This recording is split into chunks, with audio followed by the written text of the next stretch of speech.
y estamos en el 10º Congreso de Agronegocios de 2023 y ahora es el turno de la ganadería. Y nada más y nada menos que Darío Colombato con nosotros. ¿Cómo estás, Darío? Muy bien, Salvador, un gustazo estar con ustedes y estar presente en este 10º Congreso de Agroeducación en agronegocios, organizado por Agroeducación. Bien, la idea era hablar un poco de la ganadería desde el punto de vista estructural. Todos sabemos que estamos viviendo una coyuntura difícil, compleja, pero un poco la pregunta a vos que todos los días estás codo a codo con el ganadero. ¿Qué necesita el ganadero para poder crecer, tener más rodeo, más vaca y más rentabilidad en el campo? Es un muy buen punto. Yo creo que si me dejas partir desde la coyuntura, lo positivo que le veo a esta coyuntura complicada es que está generando las condiciones para un aumento de precios en el año que viene y probablemente también en el 2025 por una cuestión de escasez, ¿sí? Va a haber una escasez de terneros en este año que viene, o sea, el destete 2024, y probablemente lo haya también en el 2025 porque las preñeces que van a iniciarse ahora, sí, estamos en el primer mes de ingreso de los toros dentro de los rodeos de vacas, va a generar menos cantidad de terneros y menos destetes entonces en 2025. Eso sienta las bases a un periodo de crecimiento de precios que es lo primero que necesita el ganadero. El ganadero precisa precios y acomodado con eso, sobre todo expectativas a futuro, porque es un negocio que vos conocés mucho mejor que yo también y que mucha gente, que es un negocio de largo plazo. Entonces, sin expectativas uno no tiene si querés, una idea clara de por qué invertir. La inversión que necesita realizar el ganadero con esos precios y expectativas básicamente está dada sobre apotreamiento y aguadas en lo que hace a lo que es estructural en campos de cría solamente y de recría, y después también inversiones en forrajes, ¿sí? En recursos forrajeros, hacer más pasto para que entonces uno pueda estar sobre bases sólidas para cualquier aumento del stock que va a venir de la mano de una demanda de terneros. Esa demanda de terneros va a generar el aliciente para una demanda, digamos, de vientres, y esos vientres van a estar sostenidos en algún lado. Por eso necesitamos hacer más pasto, pero hacer pasto sin expectativas o hacer pasto sin haber realizado las inversiones en apotreamiento y aguadas es bastante, digamos, no genera bases sólidas para un crecimiento. Por eso sería lo primero. Lógicamente después está el financiamiento para ese apotreamiento y aguadas, y por supuesto, para hacer un buen programa de retención de vientres y mejorar la nutrición de esos animalitos para que justamente sean productivas, ¿no? Bueno, esto tendría que tener todo un paraguas de financiamiento y beneficio fiscal. O sea, la idea sería de que el productor no tenga más un montón de impuestos distorsivos, o sea, no tenga más retenciones, no tenga impuestos a los bienes personales, tenga un financiamiento a tasa negativa que dé como resultado un mayor stock. Supongamos que uno tuviera digamos, ese marco financiero. Pero hay que ir a los especialistas, como vos decís, si tengo este marco financiero y tengo la plata para, como bien lo planteás, hacer potrero y hacer forraje, ¿hay tierra en Argentina para, por ejemplo, pasar de 22 millones de vacas, que el stock de vaca que creo va a quedar este año, a 30 millones de vacas, por ejemplo? Mira, yo creo que para aumentar el número de vacas hay hoy tierra. Hay un tema en muchos de esos campos de cría que nosotros le sugerimos, en lugar de seguir aumentando la carga por el lado de la vaca, sobre todo si hay riesgo hídrico, por ejemplo, en muchos de esos campos, le sugerimos aumentar la carga por la vía de la recría. Es decir, en lugar de vender todos los terneros o sacar esos terneros del campo, quedarse con una proporción de esos terneros en el propio campo tal que puedan aprovechar esos recursos forrajeros. En caso de que venga por ejemplo, una temporada muy lluviosa que obligue a sacar animales, es mucho más fácil sacar animales que son de categorías de invernada que sacar animales que son de categorías de cría, sobre todo en tiempos alrededor de la aparición o tiempos cuando la vaca está con el ternero muy chiquito al pie, que es mucho más difícil. Pero, por ejemplo, tenemos una tremenda oportunidad en lo que es al sur del río Colorado, es decir, la zona libre sin vacunación, que tenemos riego, tenemos suelos que son muy fértiles gracias a ese riego, de ahí tenemos una oportunidad para incrementar la productividad actual, pero sobre todo también incrementar el stock futuro en una zona que tiene además un estatus sanitario que la convierte en muy apreciada en términos de justamente precios al exterior. Por supuesto, precios al mercado interno también, pero en el caso de precios al exterior es una zona que al tener ese estatus de libre sin vacunación presenta una oportunidad inmejorable.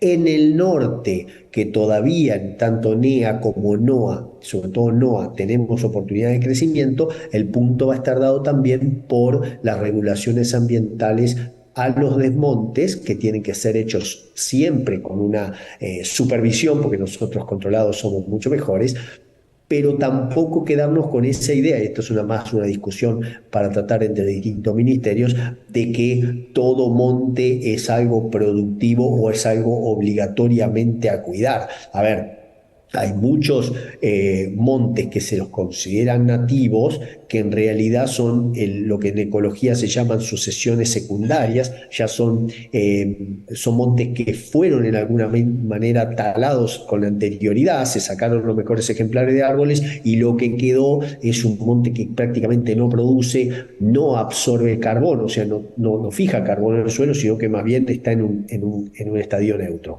Es decir, nosotros para aumentar stock, pero sobre todo primero para aumentar productividad, o sea, sacarle más kilos a cada cabeza que tenemos y generar más ternero por las vacas que tenemos, hay oportunidades y trabajamos todos los días para eso.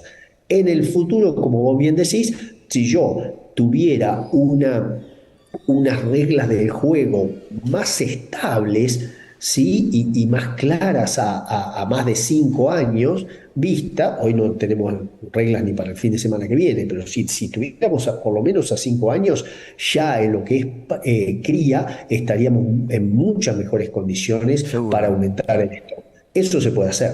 Bueno, ahora te vamos a pedir nosotros, lo de agroeducación, en forma, digamos, egoísta, probablemente, un asesoramiento. ¿Por qué? Porque nosotros en agroeducación lo que nos interesa mucho son los recursos humanos. Y digamos, en este plan, que digamos lo puede hacer un montón de gente, un plan de beneficios fiscales, de financieros, de dar crédito, de nos movemos aquí y allá, hace falta un factor fundamental, que es el recurso humano.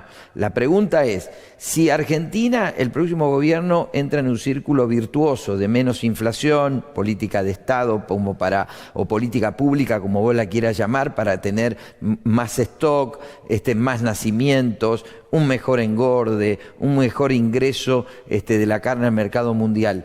¿Qué tendríamos que hacer para tener más recursos humanos adaptados a la ganadería? Primero sería, ¿tenemos buenos recursos humanos? Segundo, ¿qué podría hacer agroeducación para contribuir a que haya más recursos humanos para el sector?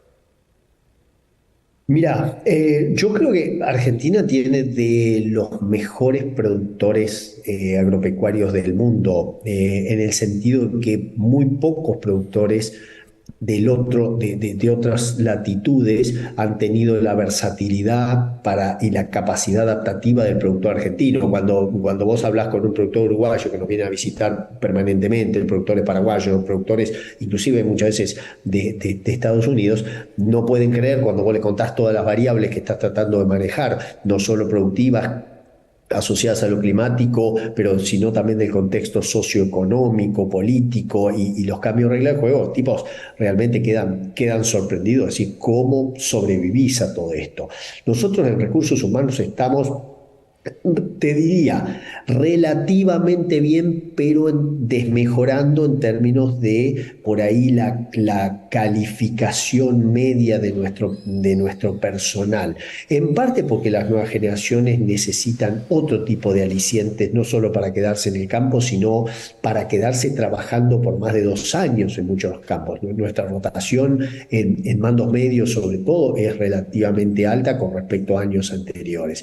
¿Qué necesitamos para mí desde por ejemplo, una plataforma como Agroeducación? Más allá de charlas generales, yo creo que, y eso ya se está haciendo de algunas instituciones, capacitaciones para mandos medios de distintos planteos productivos. Esto es, en estas semanas he estado participando en cursos que tienen que ver con capacitación de mandos medios de feedlots, por ejemplo, ¿no? En donde no se trata de charlas demasiado técnicas, sino charlas muy prácticas para tratar de dar herramientas y criterios para mandos medios de feedlot.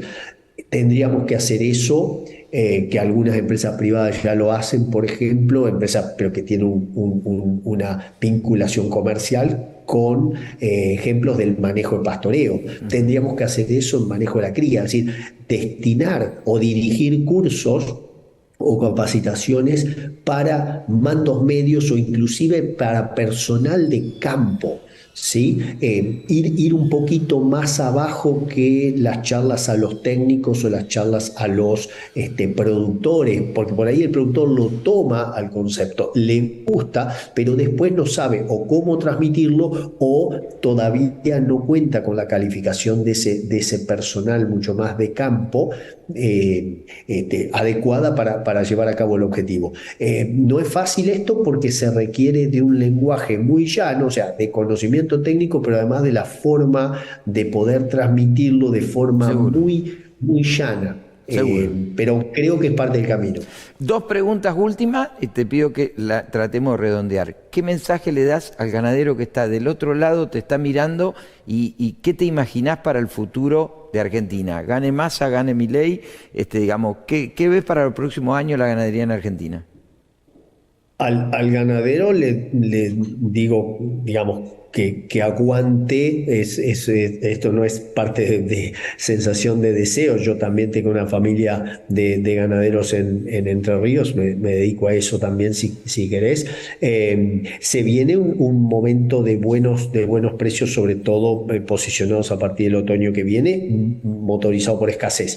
Y para el futuro de Argentina, yo creo que más allá de preferencias por una cuestión u otra, yo no veo herramientas dentro de la lógica. Recordemos que se puede jugar también fuera de las reglas de la lógica, pero dentro de la regla de la lógica no veo diferencias en cuanto a las herramientas que pueden hacer con ganadería. No hay nada más que tocar, si querés, de ganadería y seguir extrayendo renta de la ganadería sin darle nada a cambio. Nos va a llevar a un negocio de escasez en donde todo va a terminar en una explosión de precios, porque cuanto más jorobás sobre esa renta, más escasez se está generando a futuro y la explosión está cada vez más cerca. Seguro. Bueno, te quedan los últimos 2 minutos y como todos sabemos que sos una persona pasional con tu trabajo, con las cuestiones, y cuando debatimos en Twitter también los dos somos pasionales, a mí se me había ocurrido, ya que soy el que tengo que coordinar este sector, hacerte una pregunta personal. ¿Cuándo se te pasó por la cabeza tener este futuro ligado a la ganadería? ¿Por qué estás hoy donde estás? Pero yo quiero ir a los 18 años, a los 16 años, a los 15 años. Darío Colombato, ¿por qué dijo a esa edad voy a ir por este camino? ¿Por qué amás este sector? Mis viejos son veterinarios, los dos se dedican inclusive a la producción, pero también a la administración de campo familiar desde que yo nací prácticamente. Y a partir de los 12 años ya me dieron permiso para pasar los 3 meses de vacaciones de verano en el campo, que me iba con mi tío y me quedaba de lunes a sábado, volvía el sábado a la tardecita y el lunes de vuelta. A partir de ahí, y era un campo ganadero, sin opción, sigue siendo un campo totalmente ganadero.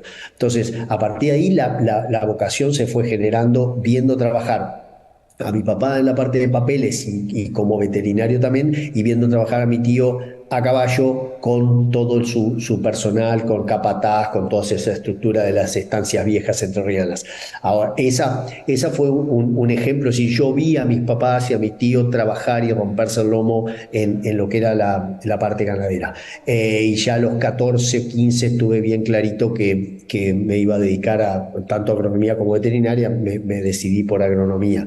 Y a partir de ahí entendí, y porque mi papá me lo inculcó siempre, que la capacitación era la clave para la eficiencia en la resolución de problemas con respecto a otro. Decía, mirá, vos lo que tenés que hacer es diferenciarte, en lo que sea, pero diferenciate, porque eso te va a hacer más eficiente a la hora de resolver problemas. Y creo que no se equivocó en su momento el doctor Senior, sino que me sigue alentando a ese tipo de diferenciación. Y en cuanto a los debates, ya sea en Twitter o en su versión edulcorada, que es la otra red social, que es Instagram, a mí me encanta el debate en la medida que tenga una honestidad intelectual.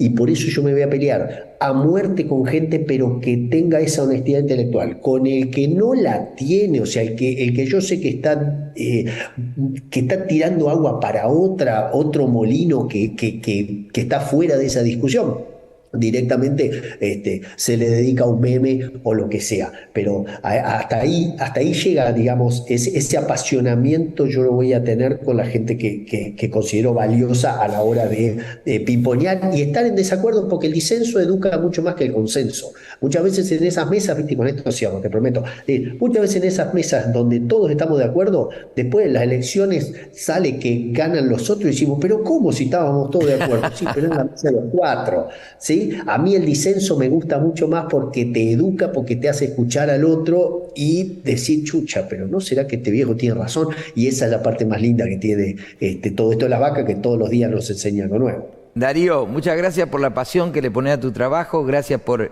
acompañarnos en este congreso, acompañarnos en agroeducación y por ese recuerdo de los 15 años en la estancia, donde se descubre el amor por lo que uno va a hacer durante toda la vida. Gracias y nos vemos pronto. Gracias a ustedes por esta oportunidad, un abrazo para vos y para toda la familia de Agroeducación. Chau, chau. Seguimos con agroeducación.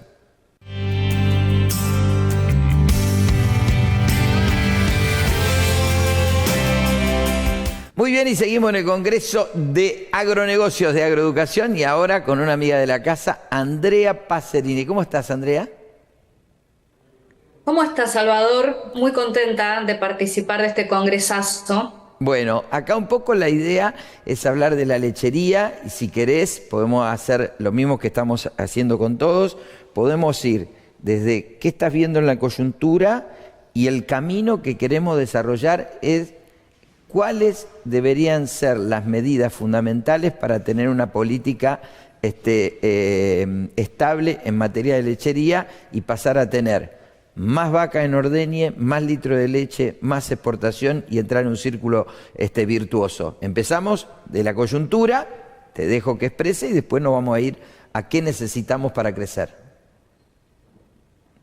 Bueno, empiezo por decir que en lechería los problemas estructurales y coyunturales convergen hace mucho tiempo, porque dejando al margen la macroeconomía que atraviesa todos los negocios y a todas las producciones,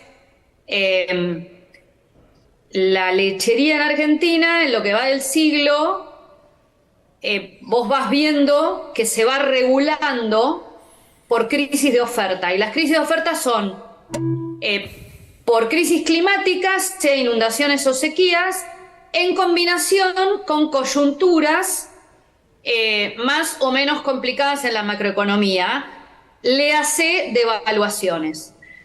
¿Por qué pasa eso? Bueno, ahí te vas al problema estructural de base que está adentro de la cadena.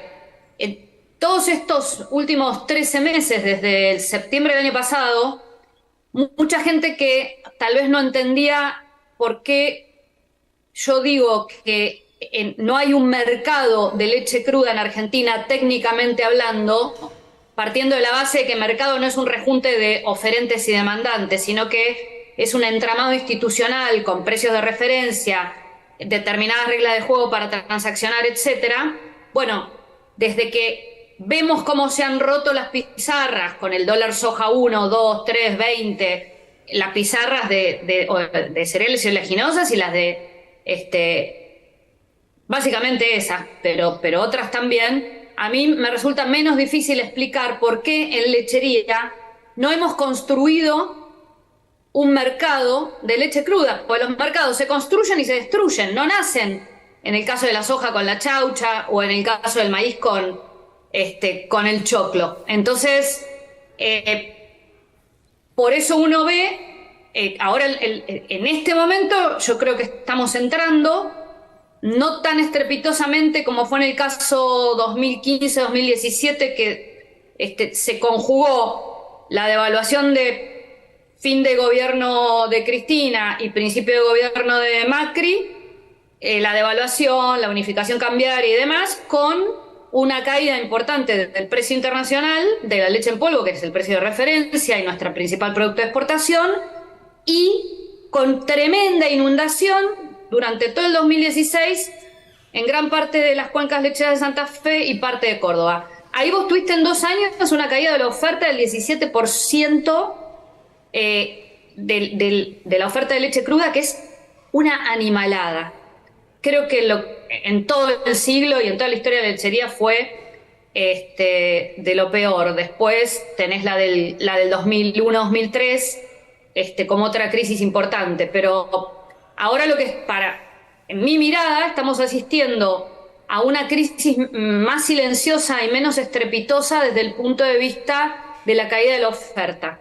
La caída de la oferta de este año va a ser una caída que tal vez no supere, hasta ahora no llegamos al 1% de oferta agregada, digamos, de miles de millones de litros estoy hablando, ¿no?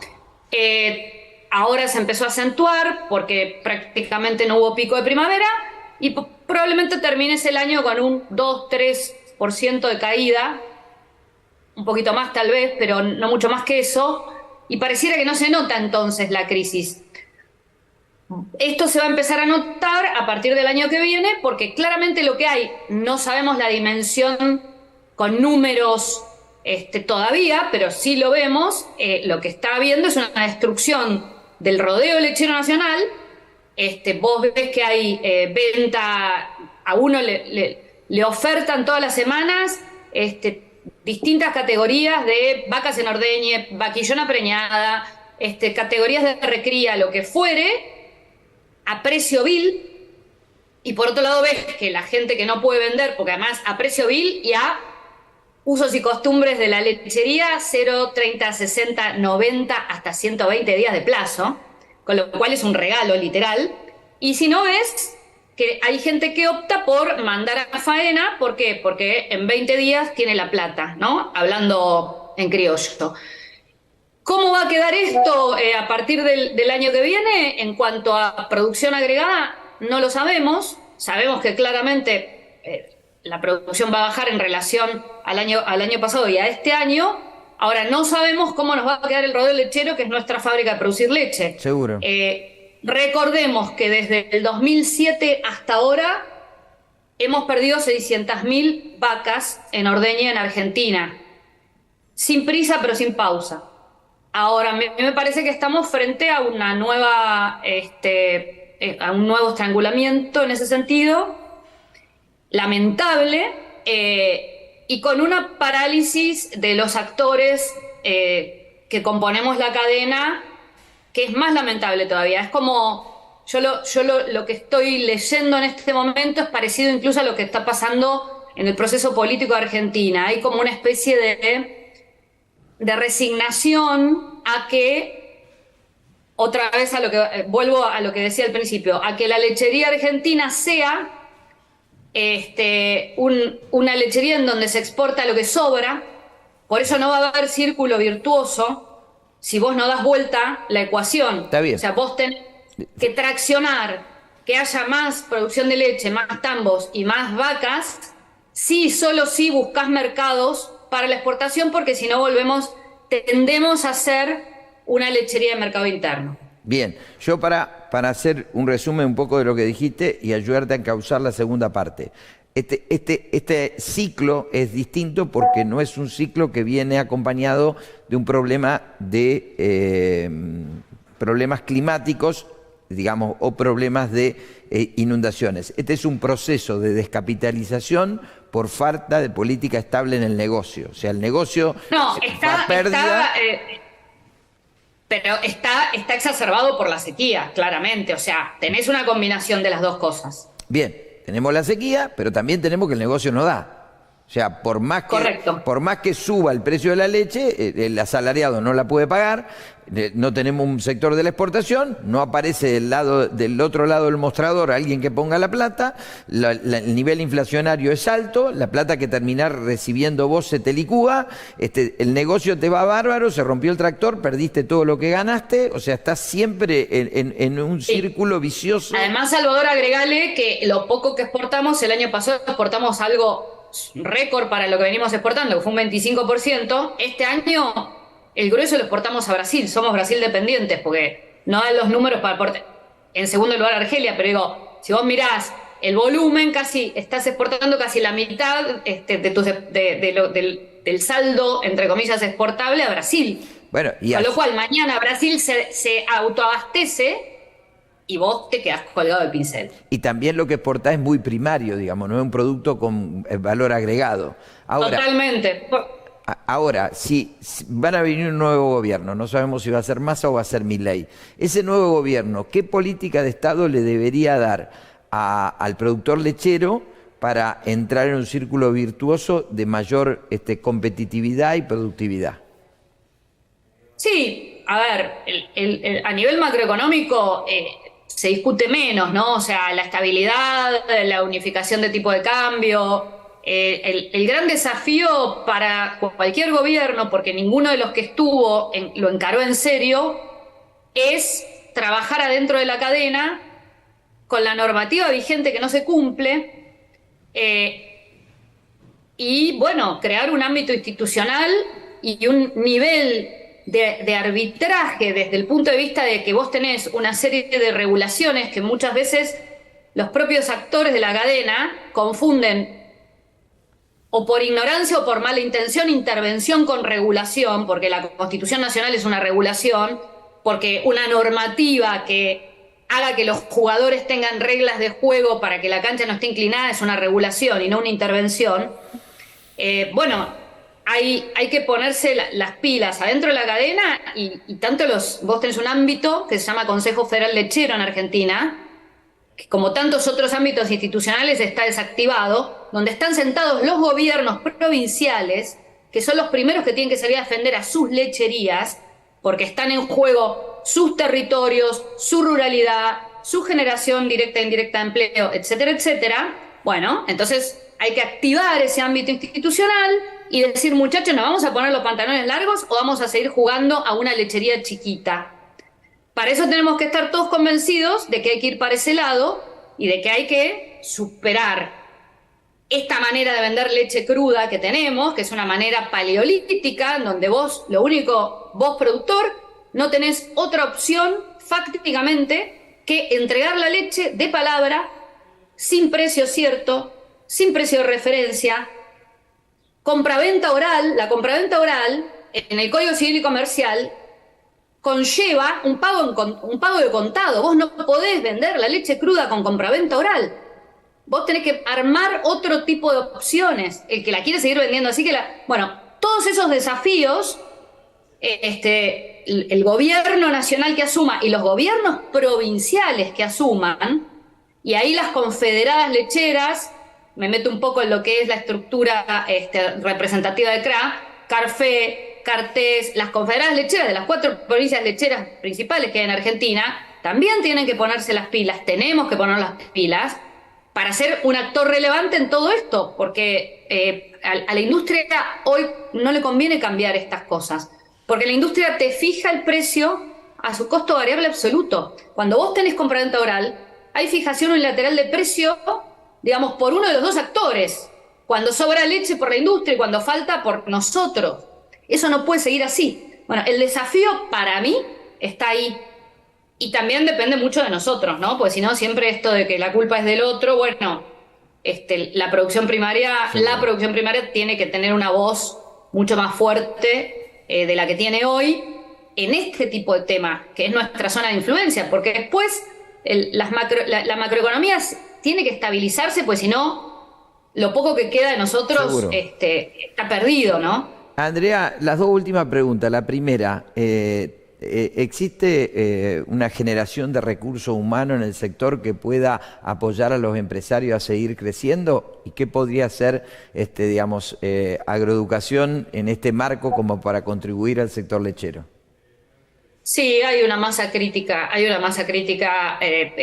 A mí me parece que hay una masa crítica desde el punto de vista técnico-productivo, que ahí no hay que hacer nada, ahí hay que dar estabilidad macro y acomodar. Ahora, el problema, y soy un poco pesada, pero me parece que culturalmente es necesario hacer hincapié, el problema lo tenemos afuera de tranquera para afuera, en cómo está armada la cadena y en cómo está desarmado o sin construir el mercado de leche cruda, y ahí como el sistema cooperativo. Por eso a mí me parece que desde el punto de vista de hacer un poco de docencia, humildemente lo digo, a los productores nos cuesta discutir una vez que viene el camión a buscarnos la leche y nuestra leche sale de la tranquera, sale sin precio, sin análisis. Vos, el camión te toma una muestra de leche y te dice, después te manda y te dice, bueno, tenés tantas células somáticas, tenés tantos sólidos, tanta grasa butirosa, y vos te quedás con un papelito y no tenés manera de rebatir lo que la usina te está informando que tiene tu leche adentro. Es de locos. Entonces estamos pregonando robots, que me parece bárbaro que ordeñemos con robots, pero tenemos un montón de cuestiones precarias que resolver, de las que no se habla, y a mí me parece que en todo lo que tiene que ver con la comercialización, y ahí está incluido calidad de leche, sólidos, tipo de transacción, etcétera, tenemos mucha docencia para hacer.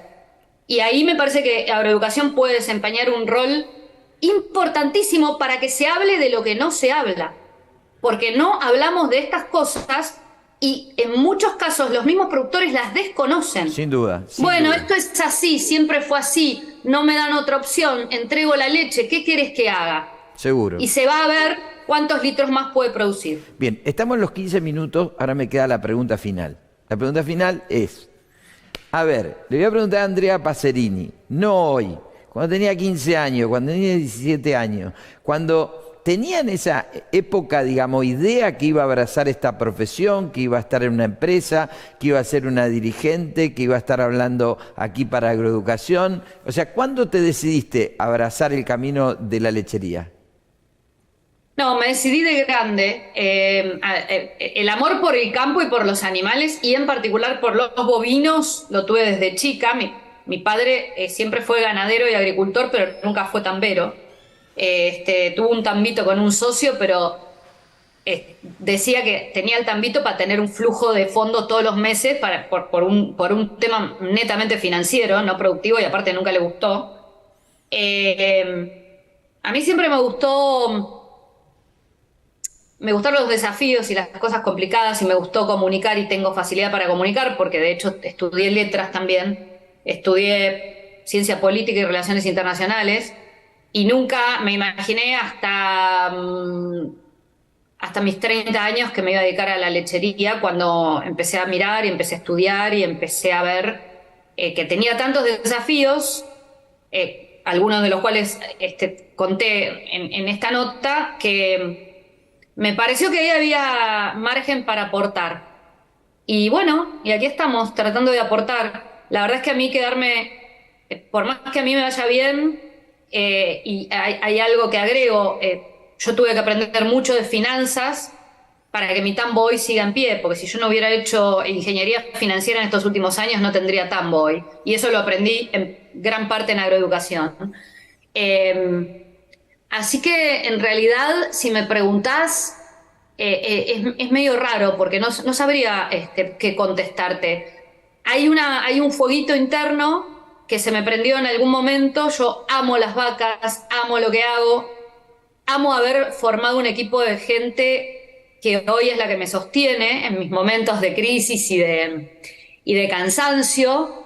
Y bueno, a mí me parece que poner un granito de arena en las pequeñas, en lo que parecen las pequeñas cosas, que es este tema de la cadena agroindustrial lechera, vos te das vuelta y ves que un tambo que desaparece es una tapera que queda y es una tristeza y una desolación. Y bueno, eso es lo que a mí hoy me lleva a decir, bueno, hay algo que aportar acá, porque la ruralidad está rota, como el federalismo, hay demasiadas cosas rotas, pero todavía hay mucho que rescatar, ¿no? Seguro, seguro. Para que no se siga rompiendo y para que empiece a resurgir. Bueno, Andrea, gracias por regalarnos tu amistad, gracias por cada vez que te convocamos estás, y bueno, gracias por este amor por la lechería, porque hace a toda esta cadena del campo que siempre estamos conectados, siempre estamos charlando y que le queremos encontrar la vuelta permanentemente. Muchas gracias por participar en nuestro congreso y mucha suerte con la lechería y el campo que está, ¿dónde? En Carlos Casares, oeste de la provincia de Buenos Aires. Bueno, gracias a ustedes por el espacio, porque realmente hay mucho para aprender y ustedes son un vehículo de aprendizaje y este es un tema en el cual hay mucha tela para cortar, así que les agradezco muchísimo siempre a ustedes. Dale. Un gustazo y nos seguimos viendo. Nos vemos. Bueno, y ya seguimos con más congreso de agronegocios aquí en Agroeducación.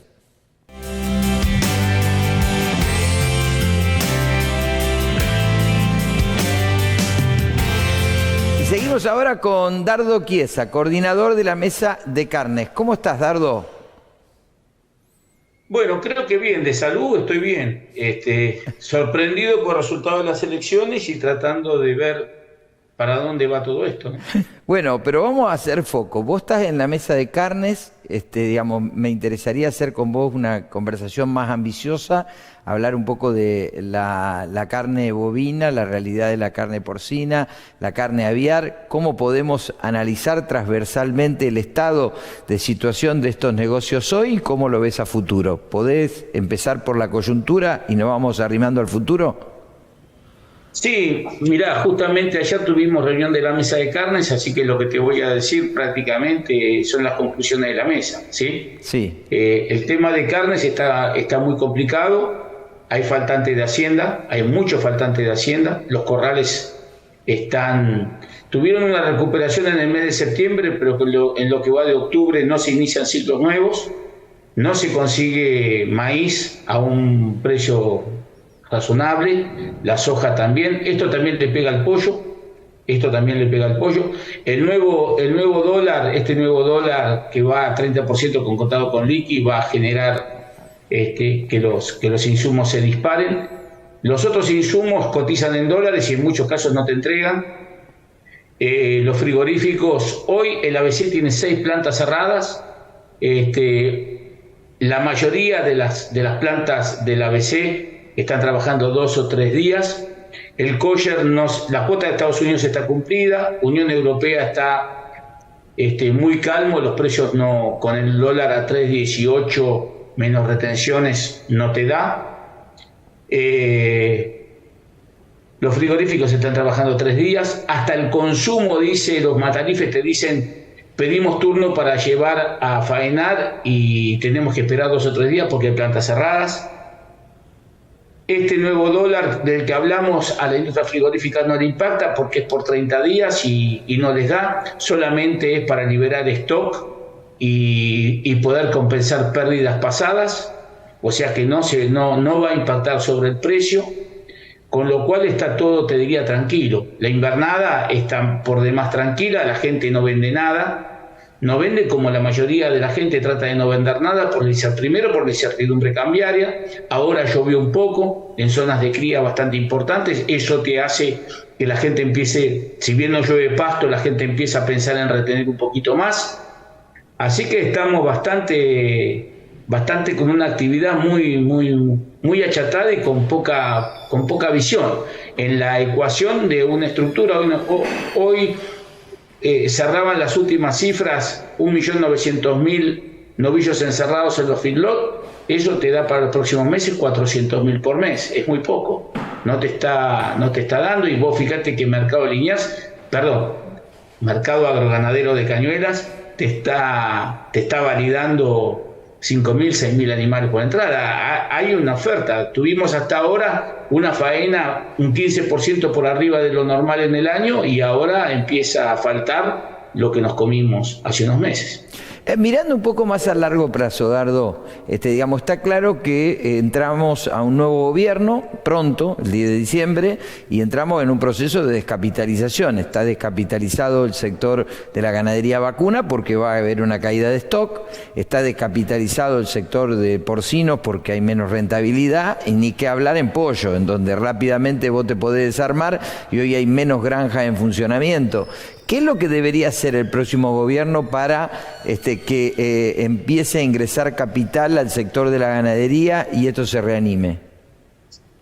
Mirá, yo creo que fundamentalmente tienen que actuar con una eliminación de las diferencias cambiarias. Esto de los dólares no puede pasar.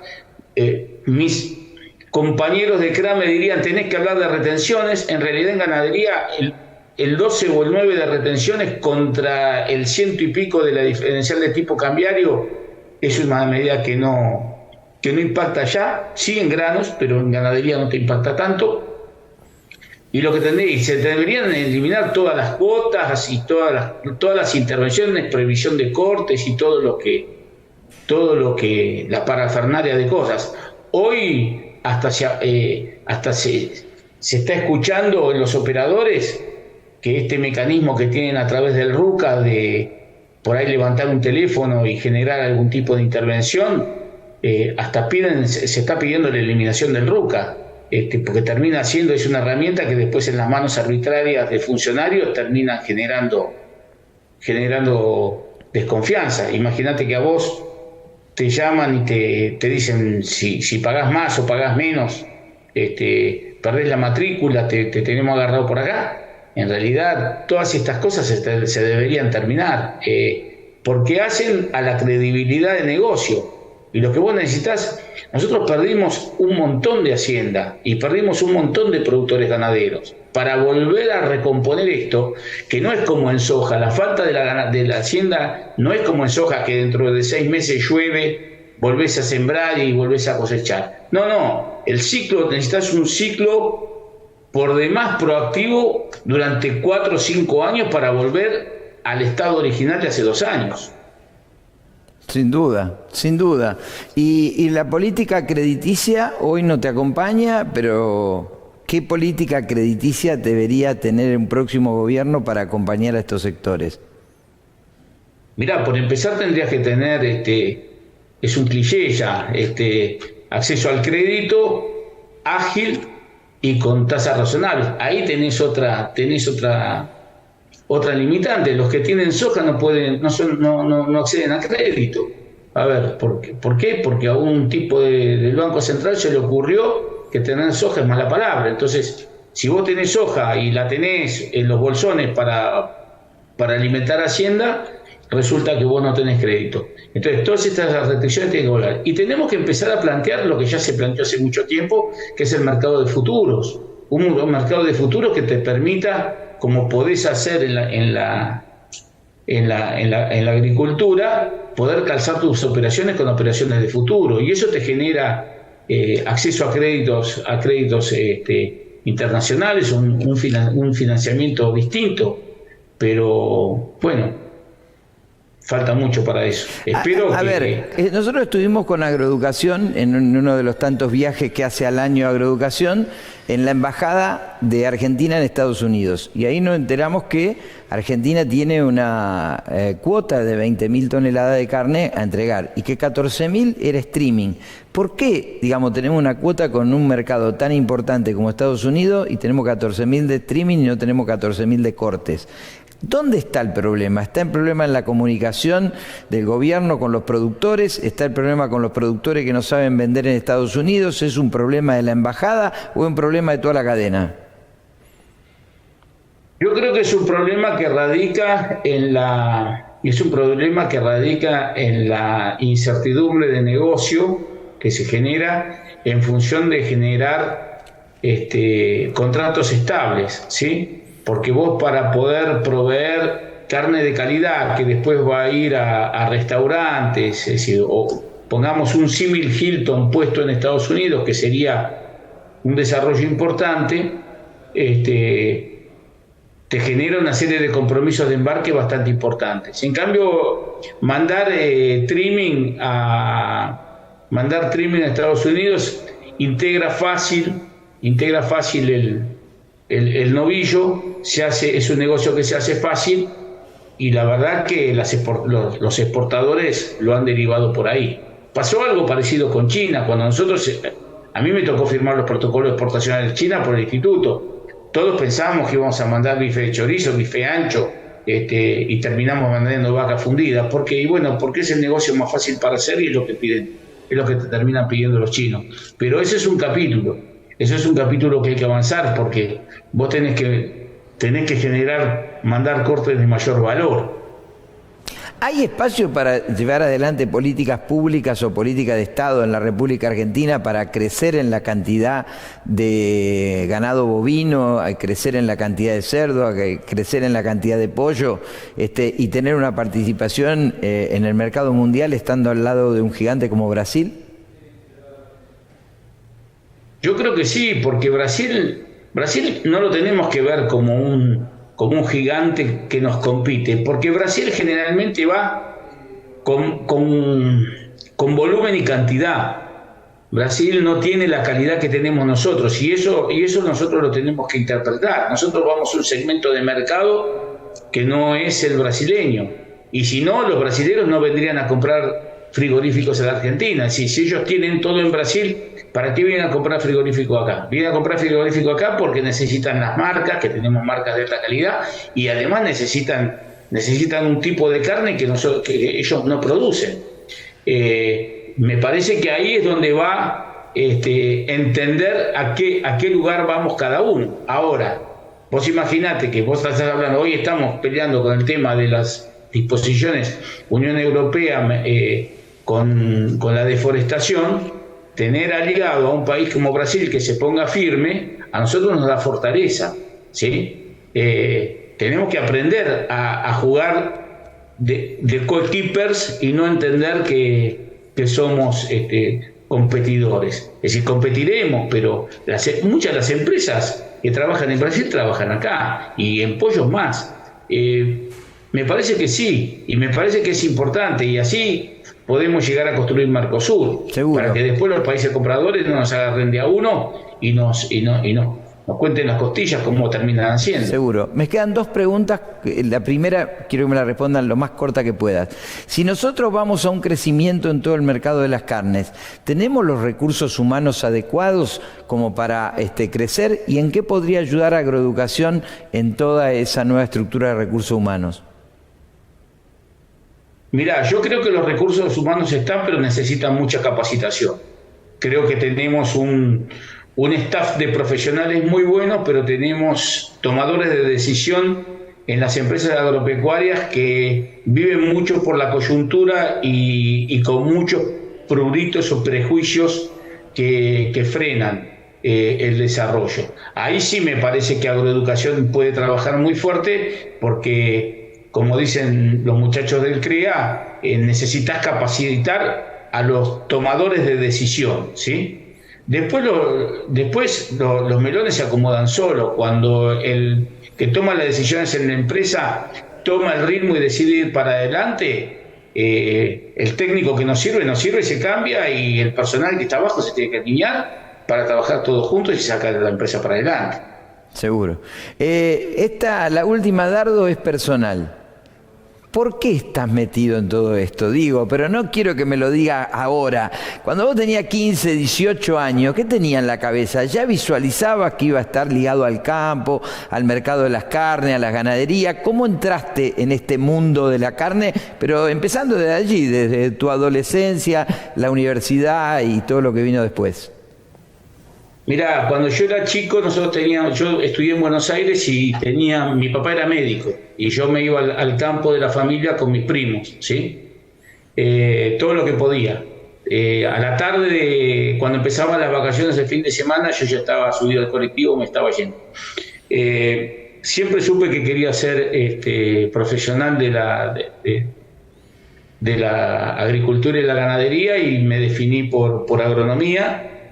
Cuando estaba en el colegio contaba los días para terminar y empezar la facultad, y lo mismo hice cuando puse la facultad. Después, cuando llegué al campo, me di cuenta que tranqueras para afuera había muchas cosas que yo no podía. A ver, yo no podía con los precios, no podía con el tiempo, no podía con las decisiones políticas, y bueno, me fui metiendo hasta que fundamos la rural de Macachín. En Macachín, cuando yo llegué a Macachín, no había rural, la fundamos.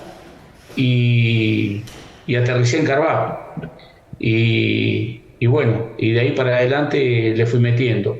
Y con la carne me pareció una cosa muy emblemática para mí, porque a mí me tocó, siendo presidente de Carvajal, denunciar la mentira de la fiebre aftosa, y me di cuenta que la mentira estaba en muchos lados, y que Carvajal y el Movimiento Rural Confederado había abandonado lugares, o nunca había tenido lugares de interacción con la industria frigorífica, con las autoridades, con las autoridades de nuestros mercados, con industriales que son los que nos compran en mercados internacionales, y me empecé a relacionar en todo eso, y ahí es donde aterricé en el instituto y aprendí un montón. Y esto es así, te vas metiendo y se te van abriendo puertas y pasillos, y caminás y llegás, siempre con la convicción de poder trabajar para mejorar la situación, y que nuestra confederación estuviera presente en los lugares donde tenía que estar. Bueno, muchas gracias por esta historia de vida, que seguramente muchos se van a sentir reflejados, y ojalá siga firme ese entusiasmo para seguir acompañando al sector desde siempre, y muchas gracias por tu participación en este Congreso de Agronegocios de Agroeducación. No, gracias a ustedes. Un abrazo grande. Bueno, seguimos ya con el próximo bloque en el Congreso de Agronegocios. El principal de todas las actividades que realizamos desde Agroeducación es el curso de posgrado en agronegocios. Nuestro objetivo es que salgamos de la actividad productiva y podamos desarrollar una mirada integral de los agronegocios, formarnos como productores agropecuarios. Esto lo podemos lograr gracias a una actividad sumamente flexible, con una visión estructural y coyuntural, que te dé información para la toma de decisiones. Bueno, actualmente este es el 10º año y tenemos casi 2.000 alumnos que han pasado por el curso de posgrado en agronegocios. Obviamente, la mayoría son de la zona productiva, de la zona núcleo de Argentina, pero también hay del resto del país y del exterior. Nos acompañan alumnos de Perú, de Colombia, sobre todo actualmente de México, Paraguay y Uruguay. Así que bueno, muchísimas gracias por ese apoyo que va más allá de lo que está pasando en la Argentina, y siempre con una mirada a largo plazo del sector.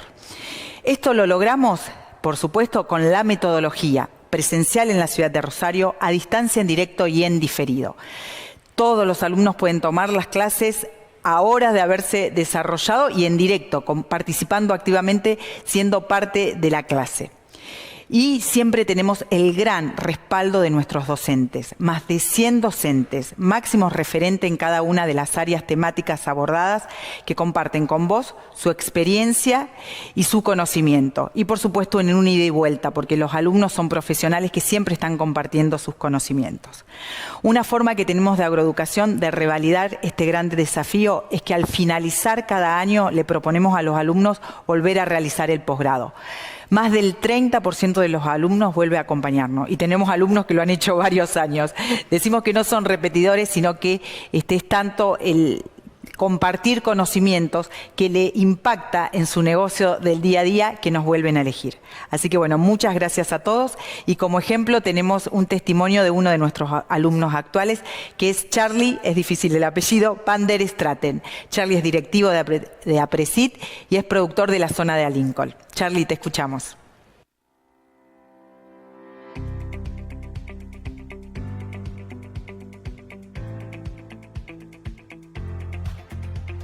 Bueno, mi experiencia de la remera en el programa es espectacular.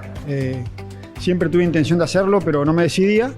La verdad que estoy súper agradecido al posgrado y también a los profesores con los cuales he interactuado por decirlo de alguna manera, en privado, haciéndoles consultas. He recibido respuestas enseguida y muy concisas, así que del 1 al 10 le pongo un 10, y también la posibilidad de conocer gente y de, ¿por qué no?, como siempre lo digo, de abrir la cabeza y estar abierto a ideas y opiniones nuevas. Así que para mí es todo un éxito y lo súper recomiendo.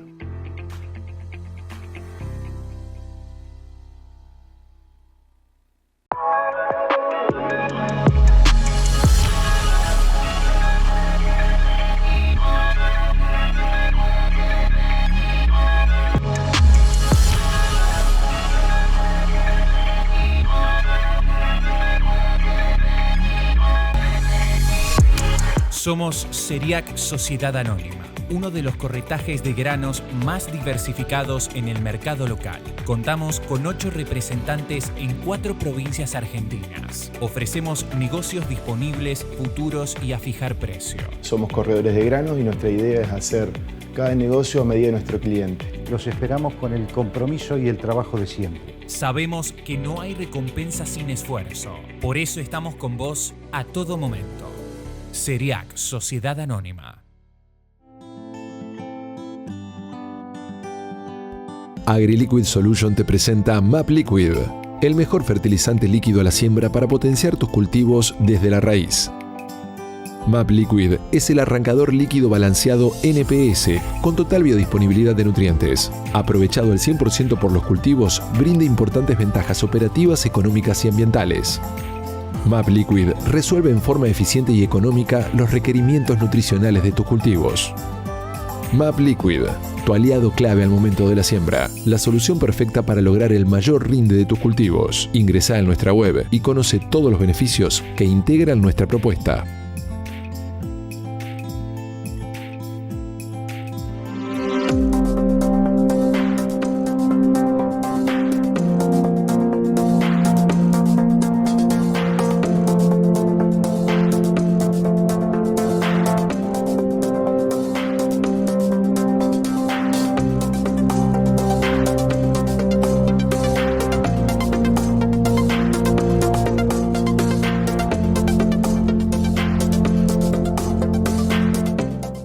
Invertir en MSR es mucho más que invertir en departamentos. Con la compra de un departamento al contado, obtenés una renta del 6% anual en dólares hasta el momento de su entrega. Invertí con la empresa que ya entregó 900 departamentos por plan renta. Invertí en MSR y ganá una renta efectiva. msrinversionesydesarrollos.com.